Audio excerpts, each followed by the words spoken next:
Good morning, my creative friends. Dr. Minette Riordan here. This is Painting in Your PJs live with Minette, where we talk about the connection between creativity, personal growth, exploration, and how we can use art as process, meaning it's not about the product and making the pretty picture, but really about the journey that we're on to become always more of ourselves.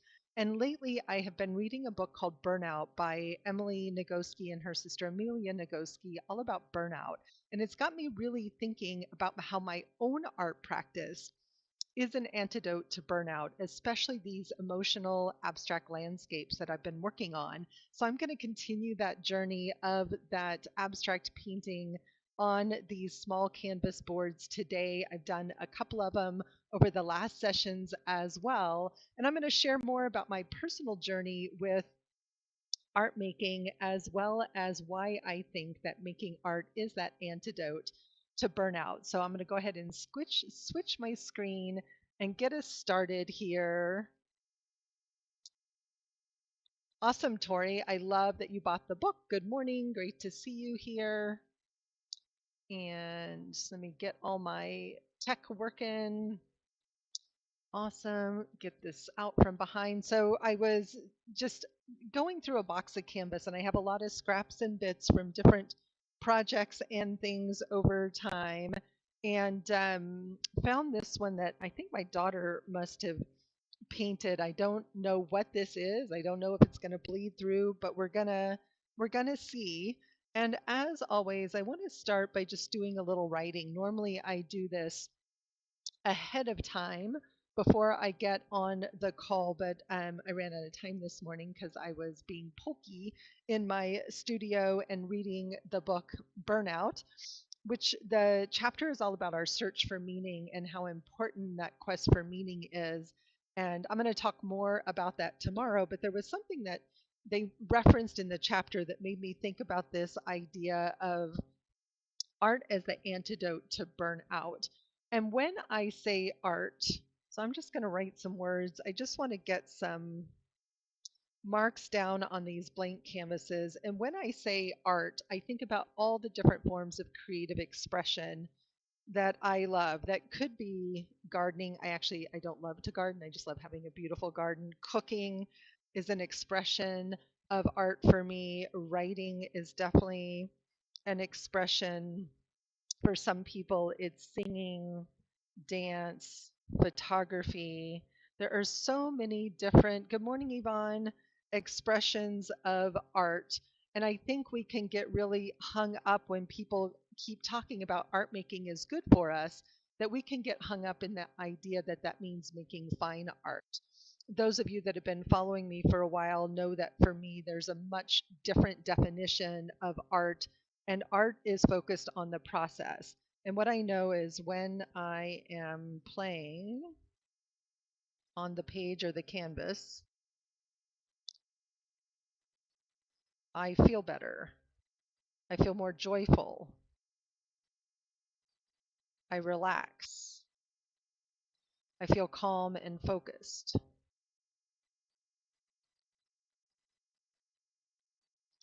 And there were a few years ago, good morning, Julie. There were a few years ago where I was in my previous home studio in Galita. So I put a little just, words and marks just to get something on the canvas. I'm going to add some gesso to these.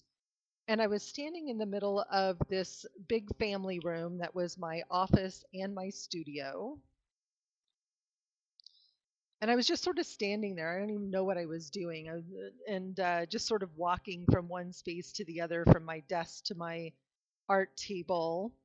And I was looking for there's my nice big brayer. And this question popped into my head of what would happen if I put art at the center of everything. It was at a time when I was still actively being a business coach and selling lots of business coaching programs, and I was running a business coaching membership with 40 or 50 members, and I loved my community and I loved the people, but I didn't love the content anymore. And I found in all of my one-on-one work with people, I was doing way more mindset work than I was doing. Clean off my brayer here. I still have this little chunk of wood, and I'm just going to keep adding paint on it till it tells me the direction to go. And I was in this in between place of trying to figure out what was next. And I knew it was going to be something related to art and creativity. I was already starting to lead art retreats at that point in my home and online. I was already really shifting my coaching to more creative work, and I was making a lot of my own personal art. And so the question shouldn't have surprised me, but for some reason it did. What happened if I put art at the center of everything? Let me get these dry and then I'll continue the story.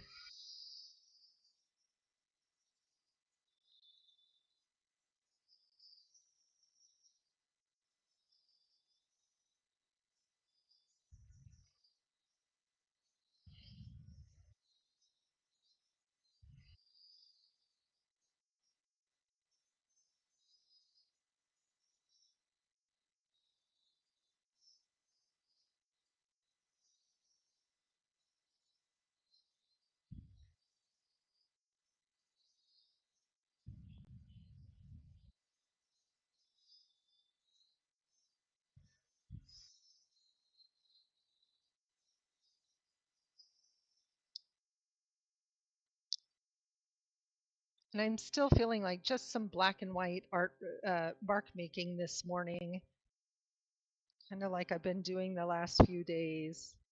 I'm feeling like this is probably going to get all covered up, but just wanting that feeling of scribbling. Again, this is my pretty typical morning practice. I might do this with color. I might do it all in black and white, and I often do this in the pages of my journal. But I am really loving working on these little small canvases right now. Good morning, Marion. So here I was standing in the middle of my studio and just, let's see, I think I want some matte medium over that black to just sort of cement that black in there, asking myself this question: what happens if I put art in the center of everything? So what was happening was that I kept pushing art off to the edges. It was an extra thing, not the focus of the thing. But if you asked me what I wanted to be doing, I would have told you I wanted to be making more art. I wanted to be helping others to reconnect to their creativity.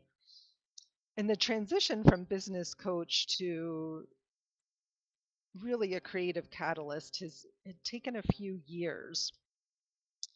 But I was already using art as a remedy for calm, for focus, for self exploration, for personal discovery.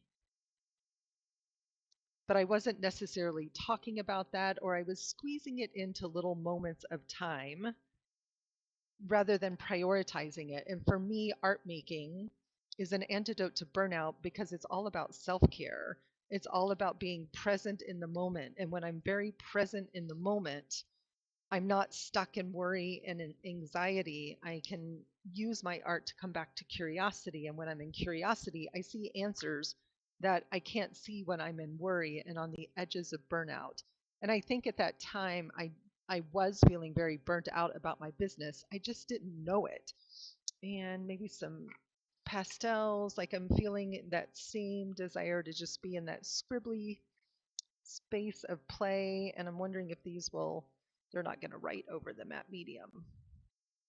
So we're going to get something different happening here. I'm not really sure what. So I started with writing with a Sharpie on the page, then gesso, then some Stabilo Marxol, then some matte medium. Now I've got some oil pastels that I'm playing with here, just bringing in some color on the page. Good morning, Kay. Great to see you here. And what shifted for me when I asked myself that question, what would happen if I put my art at the center of everything, is that I also prioritized myself, my dreams. I had to let go of some of the fear of holding on to a business that was making great money but wasn't serving me personally. And it was a challenging time, but I would say that art saved me from burnout, right? Art saved me from burnout. It saved me from continuing to plug away at something that wasn't uh, bringing me joy anymore. I was trying to find the right words for that. And so I wouldn't have known that if I hadn't been making a little bit of art all along. But what I recognized was that I needed to make a lot more art and I needed to make art differently. I was definitely in the, oh, I want to make pretty art phase, and I still do that. I have a house full of gorgeous art that I've made over the years, and I still love doing that. But what serves me most is this just playtime here on the page without any destination, to be in that sort of just mindful and mindless at the same time exploration of how am I feeling right now in this moment, and bringing questions. I might paint on a particular morning. What is it that I need right now? We don't always consciously know, but I think our bodies know, our hearts know. So interesting. The matte medium on this one is drying fast, but whatever paint was under the surface of this one is drying slower. So just noticing and paying attention. And so art took on a much more significant role in my life. And that was when I started painting in my PJs in my morning, where this practice has been, oh, probably, gosh, 5 years now that I show up to the page or to the canvas every single morning without fail, no matter where I am.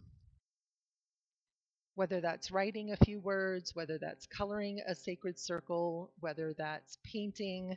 And I have kind of a list of things that I love to do in the mornings that are all nourishing and nurturing. This morning, I was reading that book, but I have a deer in progress over on my easel, and I'm feeling that longing to have more time to make big art on my easel. And so I'm mindful of all of that. I'm mindful to the call of the art and how it serves my soul and my spirit, how it serves my heart and my mind. And so burnout is that place we get to when we're in overwhelm, when we're in exhaustion, where we can't see anything, where we can't make a decision, right? It probably flows a lot from decision fatigue. I'm coming back in with some gesso over the top of these, just building up the layers of meaning, right? So the feels like there's a lot growing and blooming here, natural shapes, lots of circles.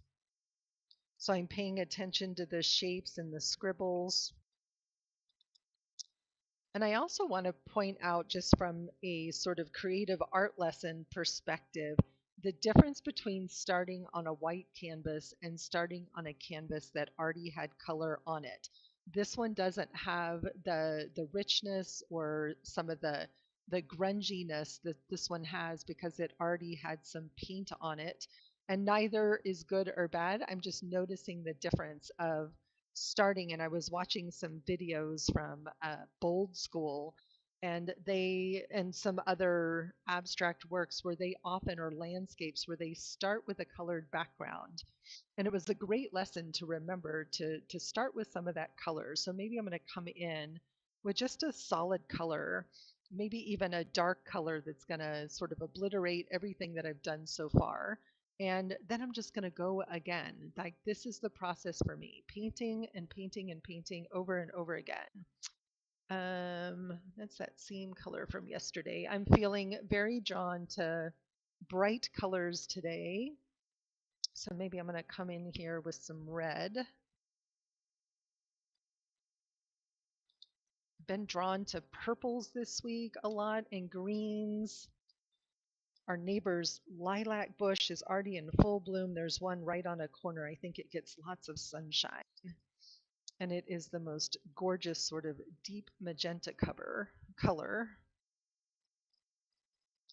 So I'm definitely being inspired by the colors around me. In fact, I went for a beautiful walk with Julie on Sunday, and all the apple trees around are in bloom.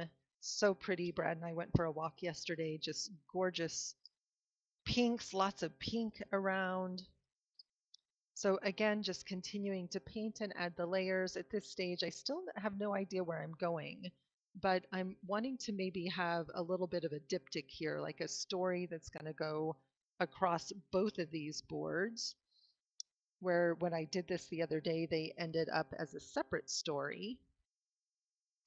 And so we'll just see if we can make that happen. So in my journaling this morning, I was thinking about this idea of how is art an antidote to burnout?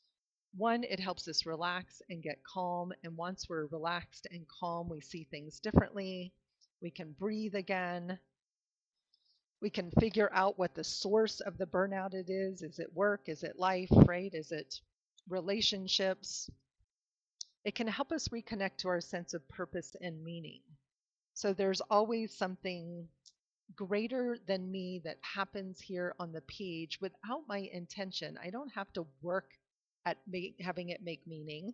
The meaning will reveal itself. It also helps because we're learning, right? Every time I approach a canvas or a page, I'm learning and growing. So I'm definitely feeling like maybe some big leafy green things happening here, which means that I can't paint green right over this red, but the red is going to make a nice contrast to that color. But maybe I'm going to come back in and draw some more. I've been clearly into lots of florals and blooming things this morning, but wanting maybe something a little different. And I also had pulled out one of Connor's gorgeous Sacred Circle designs from our Mindful Patterns membership. And I love the shape of the flower in this flow between. And I almost thought about maybe that diptych could go on the two halves of this, which might be pretty, or at least this something like that flower shape was really speaking to me. And at this particular, and I really love this affirmation. At this moment, I have everything I need. And it's so true. At this moment, I have everything I need. So what might it look like to bring that little bit of that floral pattern in on the page? But every time I approach the canvas, I'm learning. And when I'm learning and growing, my life feels more meaningful and has more value. And then I don't feel burnt out. When the times I have felt burnt out is often the times when I have felt like I was stagnating and I wasn't growing at all. When I got, bored or I was feeling unfulfilled, or times when I was just simply doing too much, times when I was simply doing too much. So my paint is still wet, so I'm just sort of scratching through that, which is totally fine. And I'm wondering if I can just kind of recreate this pattern on the page based on that Sacred Circle design. Not exactly, but just sort of using it as inspiration. Also feeling like wanting to do some small detail focus work this morning on these. So we'll see if we get there or not.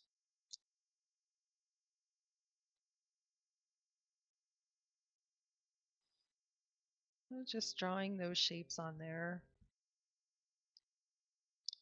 The other reason why I think that art making is such a potent antidote to burnout is that it allows us to rest on the page. One of my 6 pillars of a radiant life is deep rest.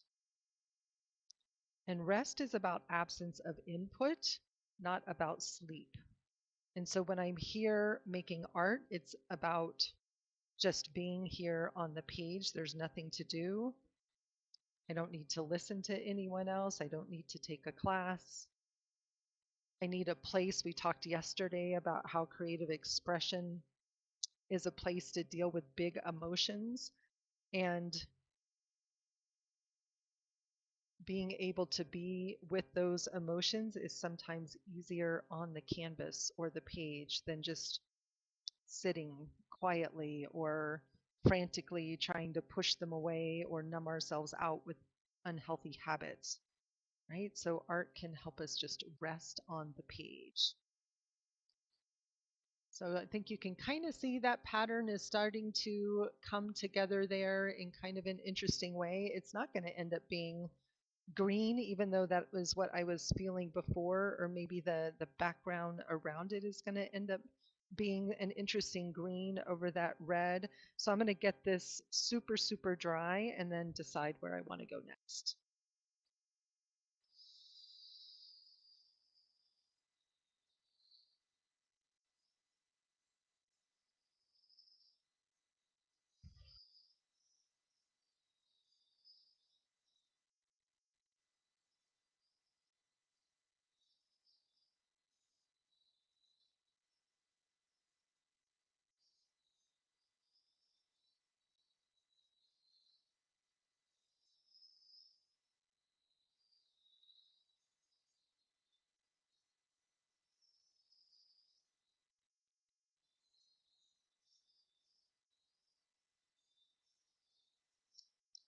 Lots of layers on there, so it's feeling a little bit sticky. And then the final reason that I think that making art is an antidote to burnout is because it's a place to explore and get curious. It's a place to explore and get curious. And curiosity, I think, is the antidote to just about everything that ails us, right? Because when we're in curiosity, we're asking better questions.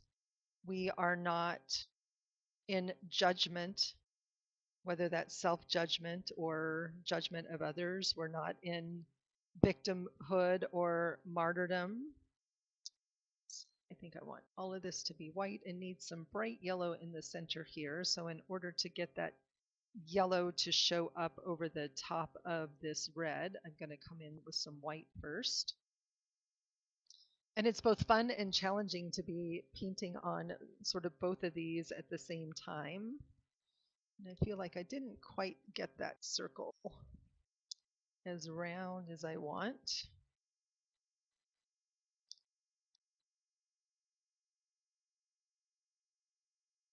And learning to ask questions rather to sit in judgment will change your life. And you can take those questions to your art, you can take those questions to meditation or prayer, you can take them to a written journal. There's a million different ways that we can use questions in our lives. That's why I think journaling prompts are always so popular with people. Let's see, I'm feeling like maybe some different shades of pink are wanting to come in here. So let's just see what we can create.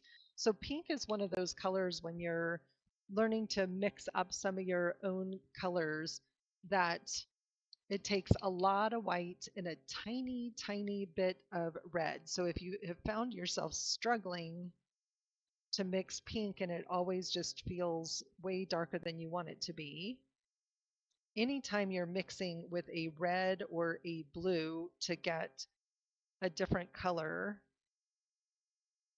the trick is always to start with a lot of the light color, the yellow or the white, and then to be use a tiny, tiny amount. I'm trying to focus on my painting here. A tiny, tiny amount of whatever that blue or the red are, because they're potent, they're high pigmented, right? And so they will dominate the blend. Mixing colors is and making color wheels is another one of those just mindful and mindless activities that always sort of is great for relaxing on the page. And you always learn something when you're mixing your own colors. Got a pretty messy flower happening here. And I'm just okay with that. So I think these petals are going to get a little bit darker as I go along here. And so far, you notice I'm just using two colors. So here's an example of where I had a lot of red and not enough white.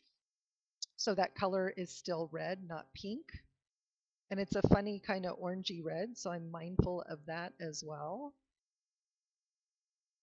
I want it to be darker than the first shade of pink, but not significantly darker. Let's try that one. No, it's going to be a little bit darker. And not all reds or blues are created equally. Some reds are more blue and some are more orange. So when you start color mixing and you don't like the mix, it's often because of the primary color that you started with.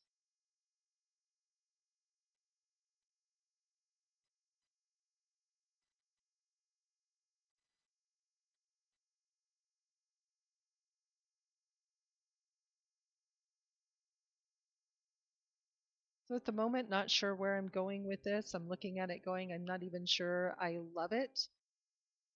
And yet it's doing exactly what it's supposed to do. It's sort of keeping me present here in the moment, focused on the page, not thinking about the giant long to-do list waiting for me and the slate of full calls on my calendar today. Lots of lovely coaching sessions today, which is great.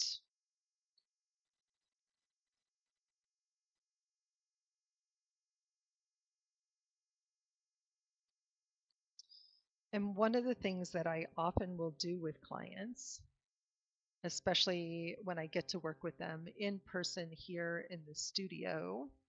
So I'm wanting to change up this last petal and keep it pretty pink. So I think I'm going to bring in I'm going to bring in my favorite quinacridone magenta and add just a little bit to the mix. I still want some of that same red in there so that the colors feel like they're all meant to be there and I'm not adding something completely new, but I want to shift up that pink.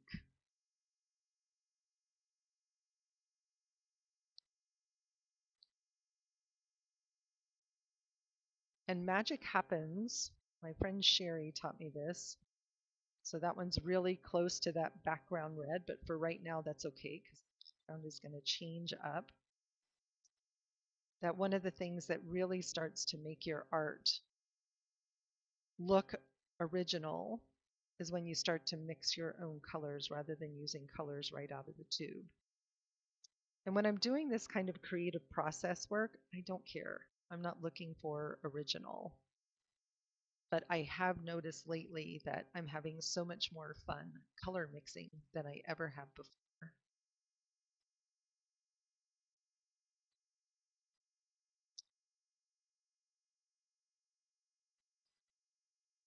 Tomorrow morning, I'm going to continue on this with this conversation about the search for meaning and playing with some abstract landscapes, but I'm going to do watercolor. So if you like painting along, bring some watercolor paper and watercolor paints along for the ride tomorrow. And we're going to go a little bit different direction. And of course, I didn't have quite enough of that.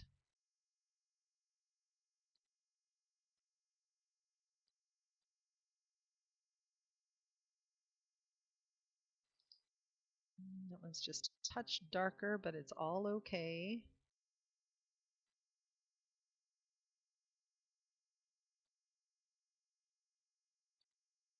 And this may be one of those ones that doesn't necessarily get finished, but I'm thinking that what's going to be fun is I'm going to want to do some dot art over the top on my sort of wonky, funky flowers. How's everybody doing this morning? What are you guys working on? You know, I love hearing your voices and your comments. What are your thoughts on how does art serve you in your life?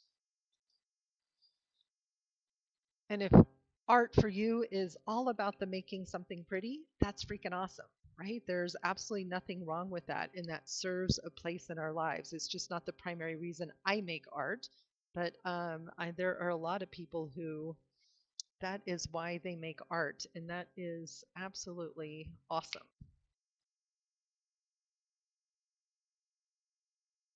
And don't get me wrong, I love making art just for art's sake. And I often think about myself and my friends where art is also our career and how easy it is to get burnt out on art for production, right? Whether it's art to sell or ideas for a class or making art for social media, it can be exhausting. And so for me, this morning practice is art for Manette. It's not art for anyone else. And here on this series, I'm just sharing that process. And this is the process I do when you're not looking or watching, or when I'm home alone in my studio, I'm still doing these same practices. Painting a bee today, I art just for fun, and sometimes a masterpiece happens and a few dollars too. I absolutely love that.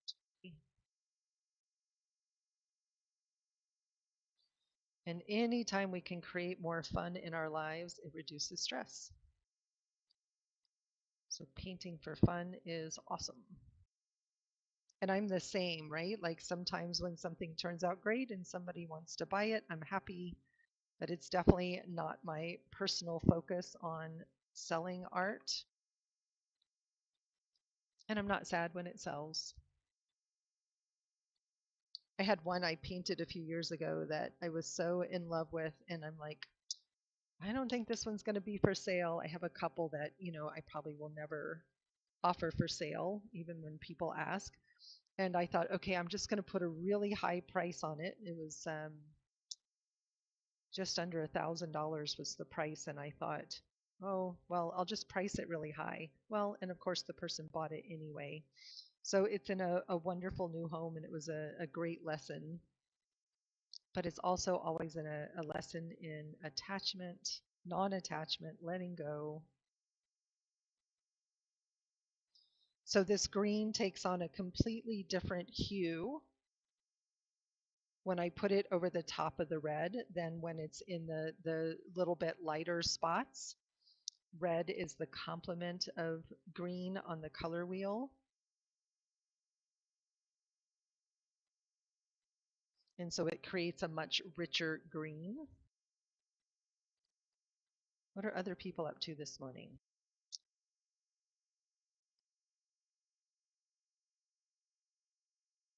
If you're still with me. So what I'm loving about this is it feels very springy. Those colors that I've been seeing out and about on my walks. And this is definitely not one that I'm going to finish today. Oops, the green. It is going to need some time to dry and figure out. So this might be a part 2. But tomorrow I'm committed to doing watercolor, and a reminder, I will not be here Thursday of this week. Julie and I are off to Denver for a couple of networking events, and we have the pleasure of getting to leave very early in the morning.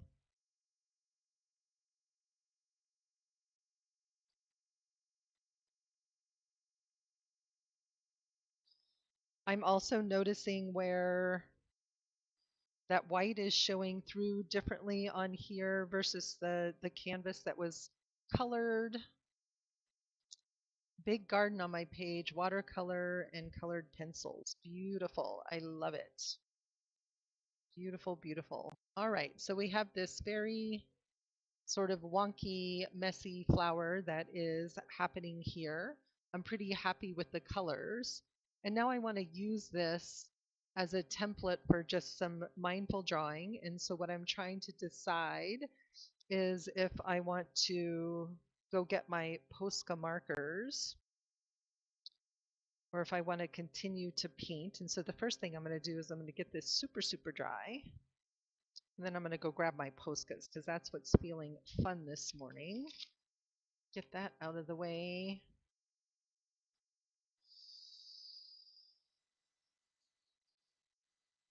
And Poscas do not like to draw over a wet surface. So if you're going to use Posca paint markers, make sure your surface is super, super dry.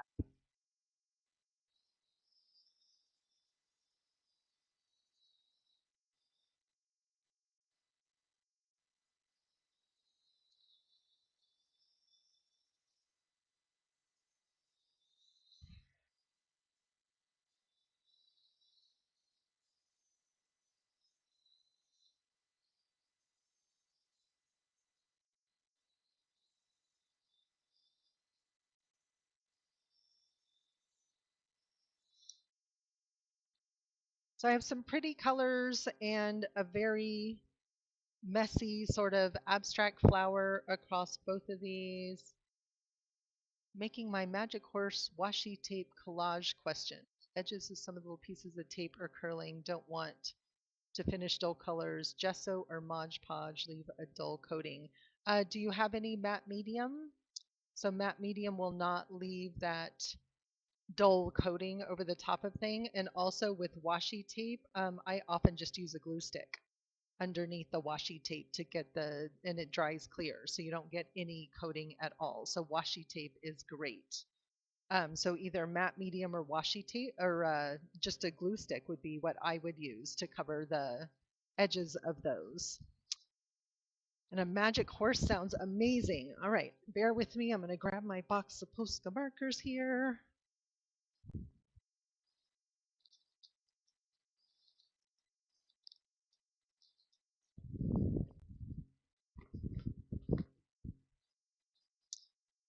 And see what else I can create on these little pages. Definitely wanting some yellow. Wondering if some of these pinks will show. Probably a lot of white on there.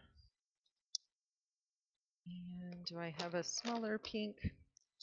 Probably some greens eventually, but like I said, this is one I'm probably not going to finish today. There's a nice neon pink.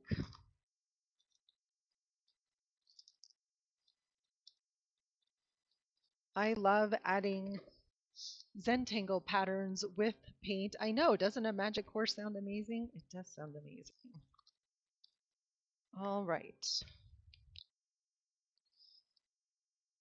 So I'm just going to start coming in and adding some pattern.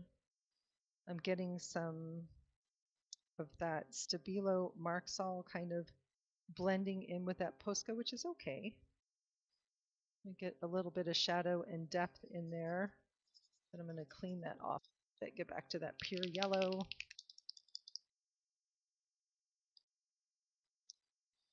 And then I'm going to come in with this second circle.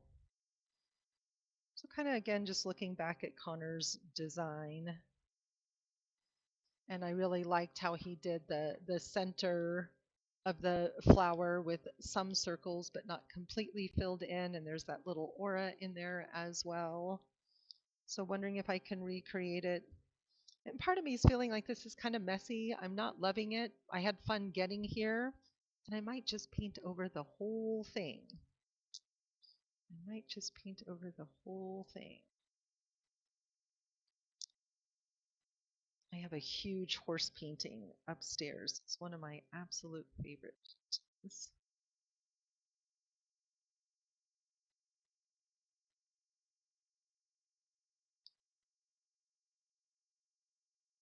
So this is yellow isn't going to do exactly what I want. I'm actually going to, I think, want a little more detail.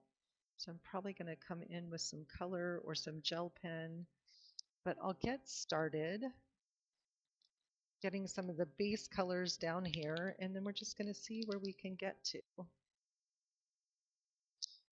And I think I'm going to set half aside and just work on half so I can kind of see that a little bit. And decide if I want white highlights or I may come in. Nope, I think what I'm wanting is some big, bold black on here. And just, it needs some drama. I think that's what it's missing, is that there's not enough contrast. Remember we talked yesterday about looking at contrast in our landscape and making sure that we had enough lights and darks. And this one feels very grayscale. If I were to look at this in grayscale, there's not enough contrast.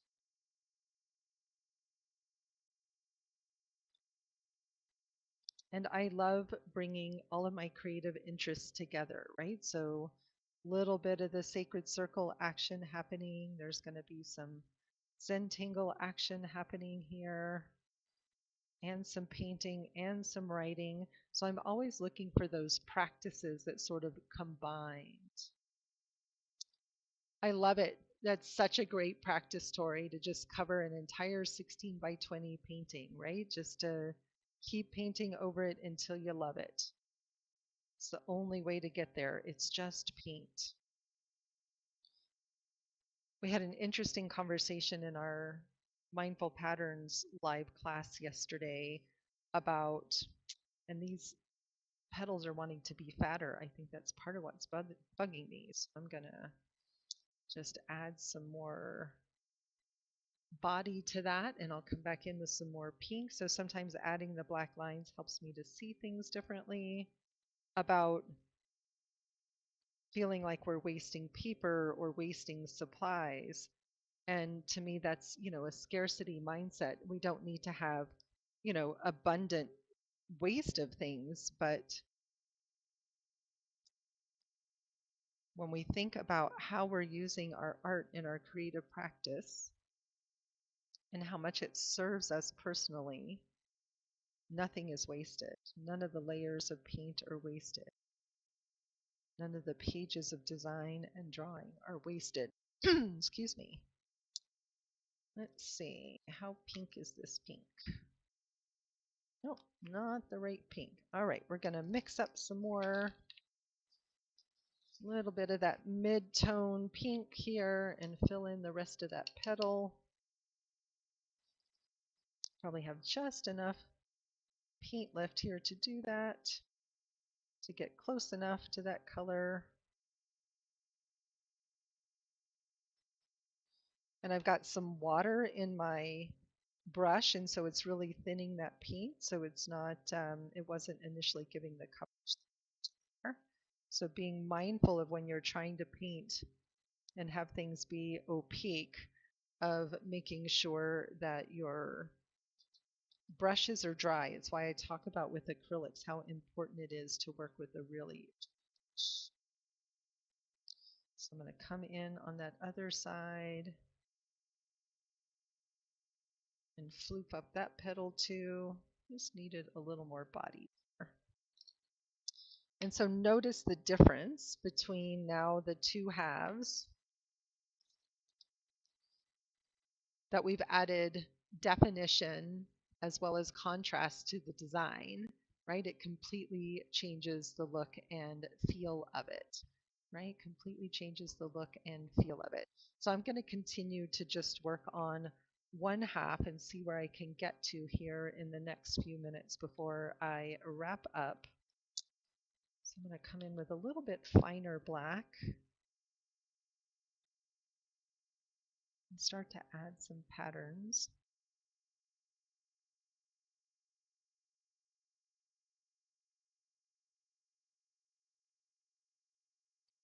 And these are all just patterns and designs out of my imagination. I'm not trying to in any way make this flower look or feel realistic. I do love coming in and creating these auras in zentangle style. They create some nice resting space for the eyes to have some of those open spaces, places, and not have every single little bit filled in.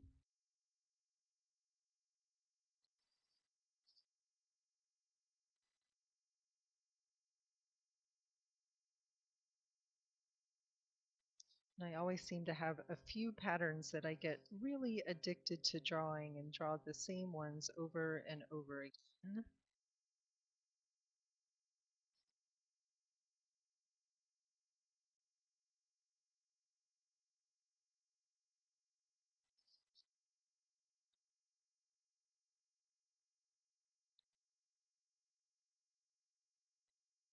And when I start to add the details, I love just slowing down. I'm focused on the drawing.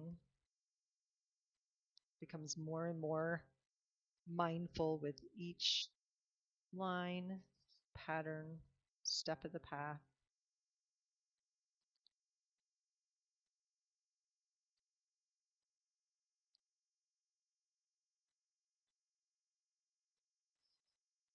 My friend Andrea and I have an online day-and-a-half virtual retreat, June 10th and 11th, coming up. I put the link in the description below the video.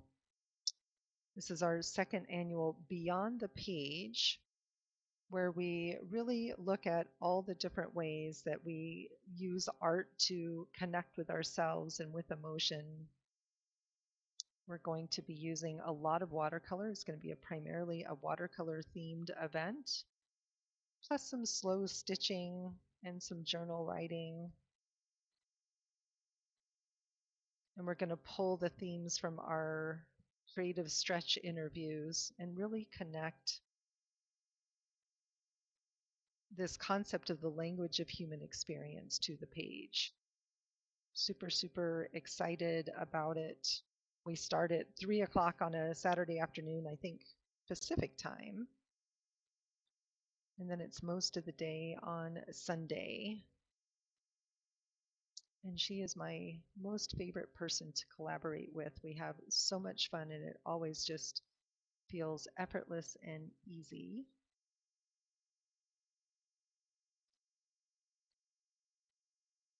So this little pattern here is one of my favorite zentangle patterns called Zeppel.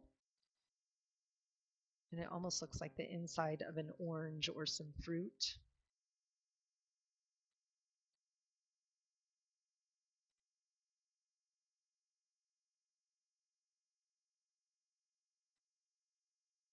And so beyond the page will be great if you love to explore and learn new watercolor techniques.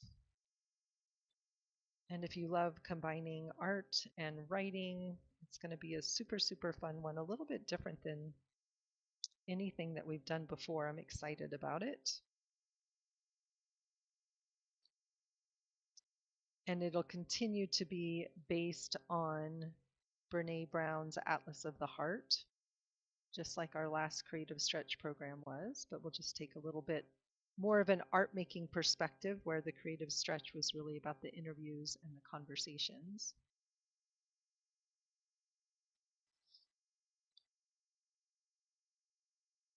And if you have not read Atlas of the Heart, it's not a book to sit down and read. It's definitely more of a reference book, but it's a great one to have on hand.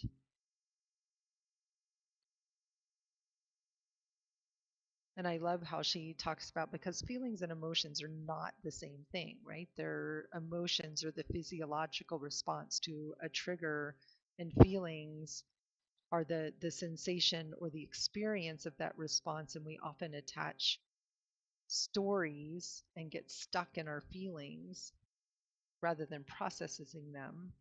And so I really loved how she talked about it like the language of human experience, and that we're not taught this language. We're not taught this language. That's why I love Dr. Seuss's My Many Colored Days as well, right? It helps kids start to put words and color and imagery to how they're feeling. When kids can express how they're feeling, there's way less tantrums and way healthier adults.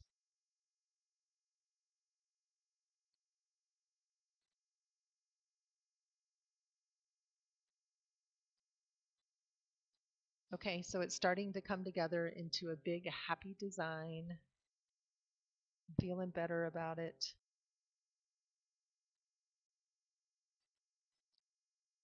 I woke up this morning feeling great and happy and calm, and now I'm even happier and calmer.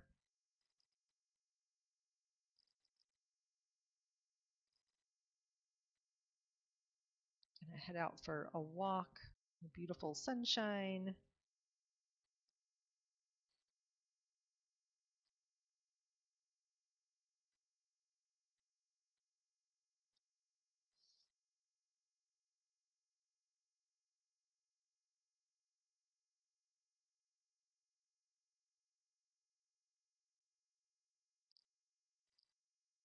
And as you can see, this is one that's gonna take a while to finish. I won't finish it on the call, especially since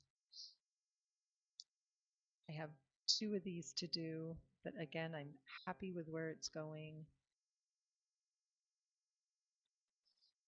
And I'll share the finished version when I get there. But where I would go from here on a piece like this is then just to continue to come in with more color. So I might come in and, so that one's too light for there, but just come in and start to add some little pops of color to just add some variety. And I'm probably going to come in and draw leaves all in the background as well. You can just barely see that little bit of pink that I'm adding there. So maybe what it's time to come in just with some white.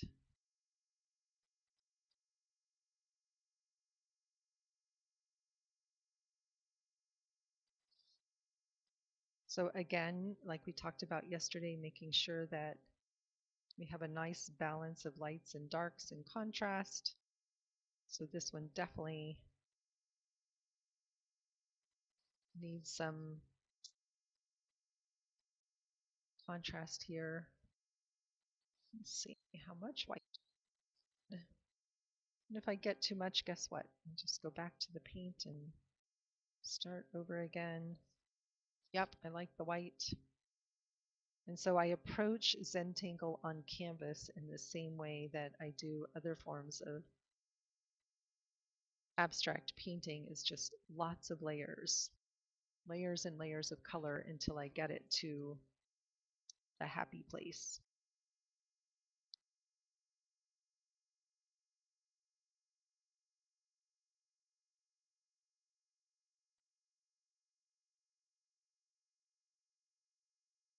I'm not even completing the whole lines, I'm just doing some little stripes of white.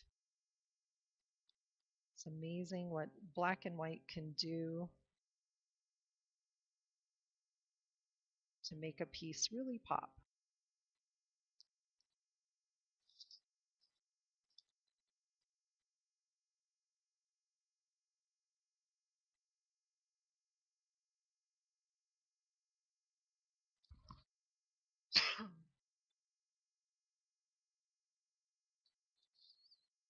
So making good progress. I love how it's starting to come together. Again, it's going to take a while to be in the playfulness of this one, but I can feel that my whole body is just feeling relaxed and focused at the same time. And I would love nothing better to sit here for the next 3 or 4 hours and just continue to work on this piece. It's going to be super playful and fun when it's done. And I don't know, maybe it might need to have a bee or a dragonfly or something else added to it to make it even a little more interesting. But they'll be interesting when they're two together. So I'm curious to see where it's going to go.